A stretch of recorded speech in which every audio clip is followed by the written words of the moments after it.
An update on the latest controversy surrounding State Superintendent Ryan Walters. Norman City Council postpones a vote related to future turnpikes, and a Tulsa contractor is accused of ripping off more than a dozen customers.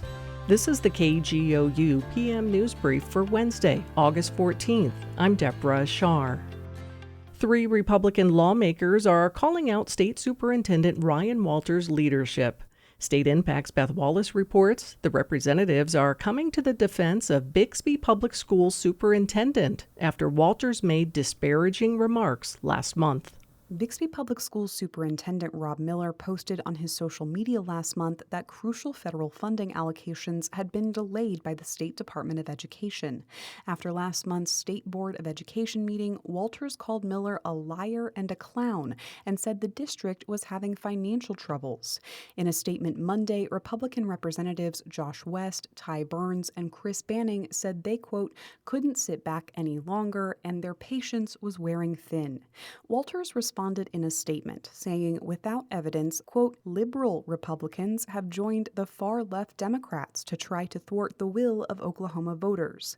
Banning, who represents Bixby, has a 93% lifetime rating from CPAC, and the front page of his campaign website promises to stand up to Biden's liberal overreach and push back on extremist politics in the classroom. For State Impact, I'm Beth Wallace. The Norman City Council is taking more time to decide whether to approve a resolution with the Oklahoma Turnpike Authority. The agency continues to develop its construction plans within Norman City limits. KGOU's Hannah France has this update. The Norman City Council was scheduled to vote on a resolution with the OTA at its regular meeting on Tuesday, but they voted unanimously to postpone the decision until August 27th. Councilmember Helen Grant, who made the motion to postpone, said council needed more time to discuss the details of the resolution. Despite the vote being delayed, the dozens of anti-turnpike advocates who showed up for the meeting voiced their concerns about the turnpike's potential impact on the community, including displacement due to turnpike construction. I ask you, our leaders, who were elected to represent us, the people of this community, how many homes would need to be on the chopping block before we put a stop to the OTA? The City Council plans to discuss the resolution again at its next study session on August 20th. I'm Hannah France. A Tulsa area contractor faces 17 counts of felony embezzlement following an investigation by Oklahoma Attorney General Gentner Drummond's office.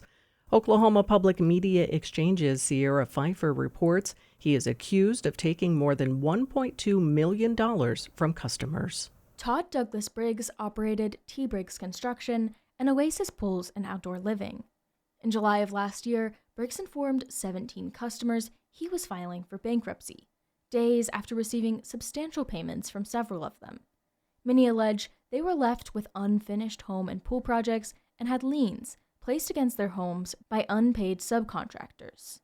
The AG's office filed charges against Briggs this week in Creek County. Drummond says he's committing to holding accountable anyone who, quote, engages in deceitful business practices to take advantage of hardworking Oklahomans.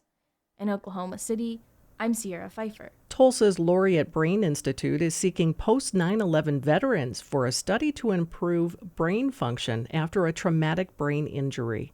Oklahoma Public Media Exchange's Zach Boblet reports the study combines multiple types of therapy to help vets. The study combines therapy techniques for PTSD and traumatic brain injuries, respectively.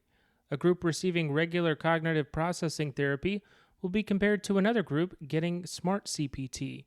A study was done previously in San Diego. Both groups of veterans improved when it came to PTSD, but the SMART CPT group saw other benefits. SMART CPT, they experienced more improvements in cognitive functioning, particularly around attention and working memory. That's clinical psychologist and researcher Robin Apperly, who leads the study at the Laureate Brain Institute in Tulsa. She previously helped with the San Diego study. Now the research will take place here and in California to see if both sites can replicate results.